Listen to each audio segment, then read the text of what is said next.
What's good, fellas? We gonna talk about in this video. We're gonna take a closer look at Gervonta Tank Davis's record because there's this thing where people seem to say, well, it's not a thing. It seems to be that Tank Davis, all he fights is Hispanic fighters, and we're gonna run through his 25 fights, and we're gonna see how true that is up until his next bout. And then we're gonna talk about why is that, if that is proven, if he only Floyd Mayweather's only giving Tank Davis Hispanic fighters. Could it be because he thinks it's better marketing, or is it because he just don't think any black fighters have anything to really they are too much of a threat to Tank? And I know, I don't really like talking about race a lot on this channel, but when it comes to stuff like this, it needs to be talked about because, like as I said many times before, I like Tank Davis. I think he's a great fighter, very explosive. But there's something ain't right with this whole Tank thing because as good as excellent as a fighter as he is, bro, he should already. He's 26 years old. He should have already had real world titles. He should already been beating up or fighting, locking horns with a lot of the top dudes at 135 by now. It's just weird because I'm like, dude, he's not fighting anybody of real substance, man. And why is that? So let's take a run through Gervonta Tank Davis's. We're gonna take a run through his record. We're gonna start recent and we're gonna work our way back. So we're gonna start with Rolando Romero real quick. So he is scheduled to fight Rolly Romero December 5th. And Rolly, as you know, is Cuban. He's a Cuban fighter, which is Hispanic. All right. And a lot of people think that Tank should make easy work of Rolly. I'm one that will tell you this. I don't. I see that fight going to the cards. Maybe. But it's a possibility. A lot of somebody could possibly get knocked out in this fight as well. That's a very strong possibility. So I can't give a definite on a knockout, man, because Tank is very skilled. Rolly doesn't have good fundamentals, but both of them have power. Tank Davis has more of a controlled power. Rolly Romero's all over the place with his power, so he's very awkward. So listen, one thing I will say real quick is, Tank was taking some shots from Leo Santa Cruz. He was taking some shots from Mario Barrios. And this is boxing. You're going to get hit. But the thing is, a lot of them, even with Leo, he was walking right into his shots because I guess he wasn't feeling Leo's power. He probably didn't even really respect Mario Barrios' power.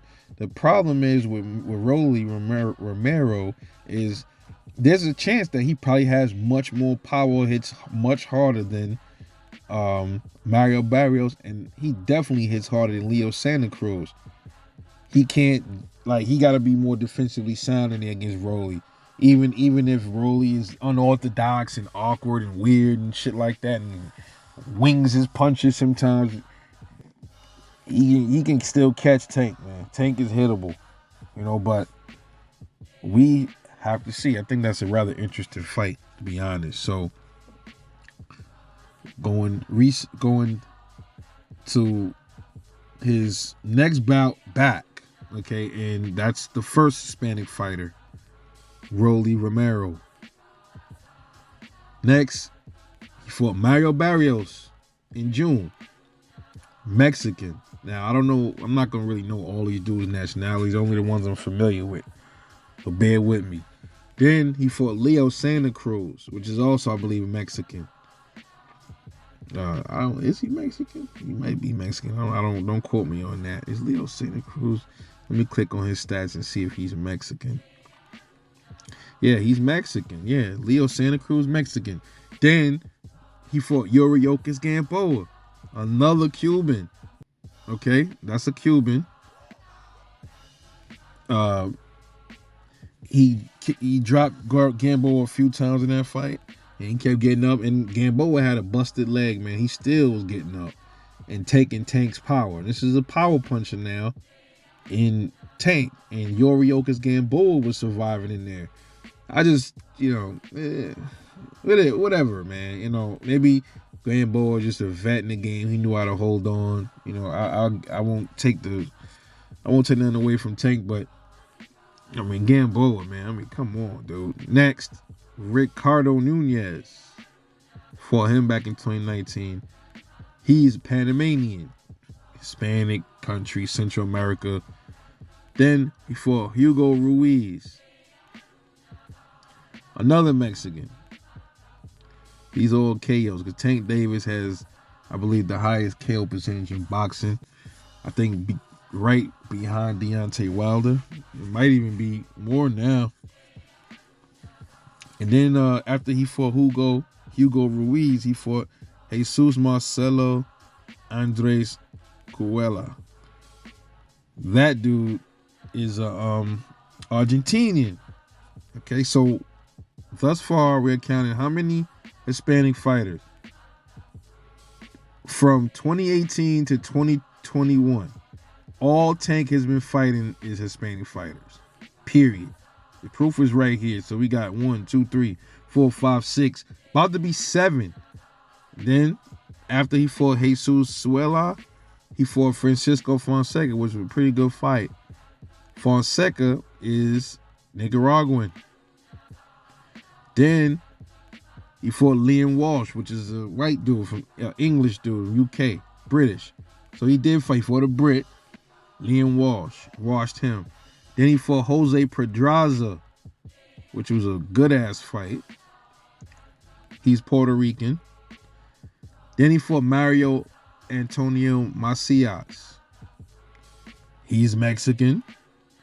Then he fought Guillermo Avila in 2016.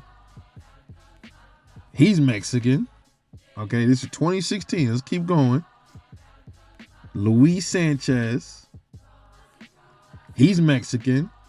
Whoa, this is crazy. Then he fought Cristobal Cruz, who has a record of 41-21 right before Tank got to him. Mexican. Another Mexican. Then we got Reki Dulé, 2015. Filipino. So we got a British dude, one British guy, one Filipino.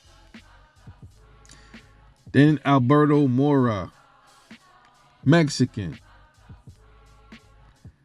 Israel Almeida, Puerto Rican.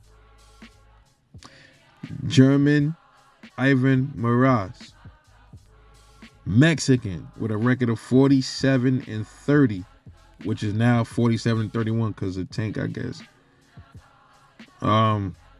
Hector Lopez.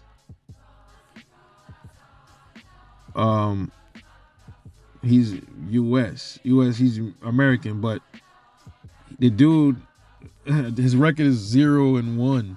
So Tank, he fought Tank at his debut and lost and got knocked out. He's inactive, so that's why his record is, he's not a fighter anymore. I don't know what happened to him. Well, this is 2014. He lost to Tank. And his last name tells you he's Spanish. He's Hispanic, so that's another Hispanic fighter. So then we got Joshua Arocho, United States. I don't know where his nationality is. Arocho, not seeing where, it says he's U.S. born, but I don't know what his nationality is. Then we got James Franks, another American. I gotta look up who this James Franks dude is. I don't even know if he's a black dude or not. James Franks. I have to look that up. Eric Jamar Goodall. He sounds like he's black too. So we're gonna take a look at him. He has a record currently. He's inactive of 1-4. Okay. And then we had Rafael Casillas. That he's from U.S., but his name is Hispanic. Jonathan Gears, he fought him in his debut. Sounds like, I don't know what he is. I gotta look that dude up too. Jacob Ninau, if I'm pronouncing that wrong, another U.S. dude. And then his first fight was in 2013 against Desi Williams. I'm assuming he probably was a different nationality. So, out of all these fights, how many of these dudes were black dudes? I mean, he fought one English dude, one white dude, English, one Asian Filipino dude, and these other guys, I don't know, Desi Williams, Jacob Ninau, especially Desi Williams, Jonathan Gears, and Eric Jamal Goodall. Even if those dudes were black, bro, his entire fucking record, that would mean he fought maybe 3 black people out of 25 fights, dude. Most of his fights, 99% of his fights are indeed Hispanic fighters.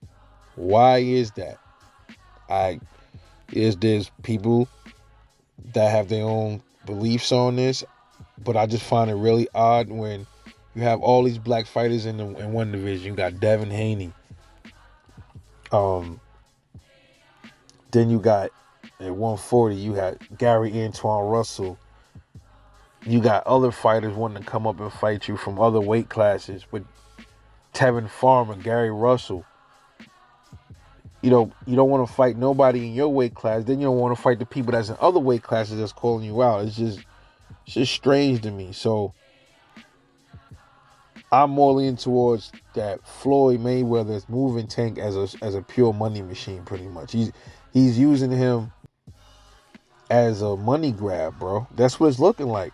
Because there's no excuse. There's no reason why from 2013 to now, all he's fighting is Hispanic fighters. I'm not taking nothing away from Hispanic fighters, but there are some good black fighters. Why isn't Floyd letting Tank fight these black fighters? Is he afraid that Tank is gonna get exposed, knocked out, or something like that by one of them? That could be the possibility. But also, what's a possibility is, if Floyd keep moving him like this, he's going to run into the wrong cherry pick. And then what people going to say? This is boxing, stuff happens. Okay, well, now that kind of might derail somebody, because we might derail Tank a little, because we wanted to see Tank in there with these dudes, and Floyd ain't doing it. He's not putting them in there with him, man. Just something I had to bring up, man, because it was like, people were talking about, Tank don't fight black people. I'm like, let me look at Tank's record and see and confirm this. I mean, if those other names are black, I mean, literally I can count how many he had on my one hand, and it don't even fill 5. It's probably about 2 or 3 black fighters out of that entire group of fights. Unbelievable, man. So just wanted to run that to y'all guys. I know a lot of you dudes love Tank, but you gotta face reality, man. The dude is he's a great fighter. And right now we're not seeing his full potential, because Floyd is just not letting him off his leash, man. But anyway, what you think about this, man? Tank's resume, and why is he being moved the way he is? And there's all these good fighters out there that can really push you and test them, but that's not happening. We'll see what happens when he fight Rolly, though. But I'm off this, man. It's Rebel Life Boxing. Catch y'all later on the next one. Peace.